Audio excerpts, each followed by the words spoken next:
I have a very special hospice story that I would like to share. We had gotten a referral on a 41-year-old patient that had been told there was nothing else they could do. And after we had reviewed that referral, we said, because it had come out on a weekend, the hospice clinical manager spoke up and said, I really feel I should go out to see this patient. He looked at me and said, I would rather go out and do this because this 41-year-old not only was facing the end of life, she had a 6-year-old child.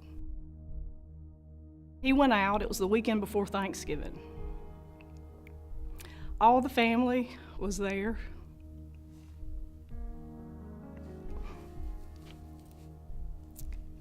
And they were celebrating Thanksgiving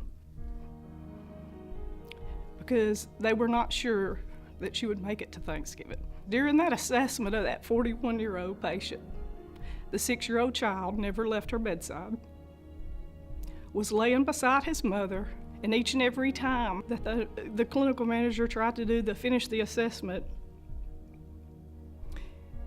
the little son would reach over and look up like, "Don't touch my mother." He said it was probably one of the hardest things that he had ever done, trying to explain to that 6-year-old what he was doing step by step. After we got her admitted, of course, as we do with the IDG team review, each and every week we went into that review with the medical director and we talked about all of the patients, but this one patient was pretty special to us because she had done one thing. She had accomplished her goal and she had made it through Thanksgiving. But she had all of a sudden become extremely, extremely sick. Her goal then was to get through Christmas. I want to see my son celebrate Christmas.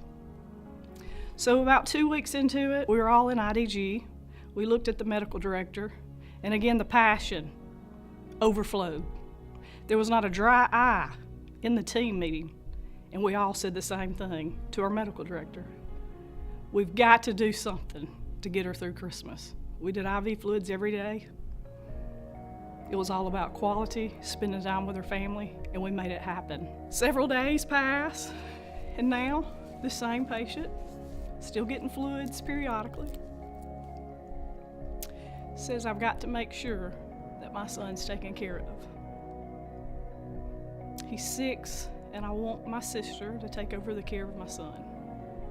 So of course the team all together, we all said, what can we do? What can we do? She needed a notary to get papers legalized. They spent a half of a Saturday, went to the patient's home, got the document notarized, went to the child's biological father. He got his signature notarized, done deal. Patient that Monday, very excited, had a little bit more life in her.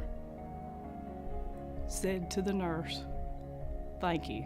That's why I tell it as my personal story, because it was really dear to me. I was in the area at Manville Rehab, and something told me I wanted to go by to see this patient. I walked through those doors with that patient's mother hugging my neck after I'd introduced myself as the branch director. She told me what a great job each person that had been in her daughter's home had done. And I looked to see this patient laying in the bed, looked very, very sick, but had a smile that stretched from ear to ear. I told her, I said, "You look beautiful." She reached with her hands and clutched her chest after she had tried to actually give me a handshake. And she said, "You're the beautiful one." Now it's 3 days into no food, has not wanted any IV fluids.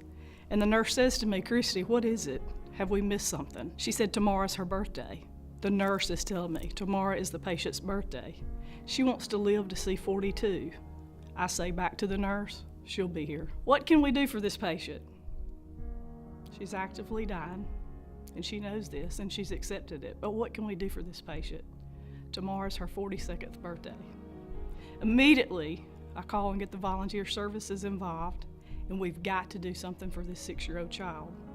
There's nothing materialistic that we could give the patient, but we could leave him a memory. So the volunteer immediately gets en route, goes and takes some pictures of the patient and her son. that she agreed to do and takes handprints. They're 2 handprints, which is worth 1,000 memories to not only that child, but us at Alacare. The pictures are done. She loves orange. We send her a beautiful orange bouquet of flowers. The chaplain made a visit. He said, man, she really is a different lady. Several days later, we lost that patient. The nurse attends the funeral. This is in Mississippi. She texts me from the funeral to say, they are screaming from the pulpit, Alacare Hospice. Without Alacare Hospice, we couldn't have done this. That's why I do what I do.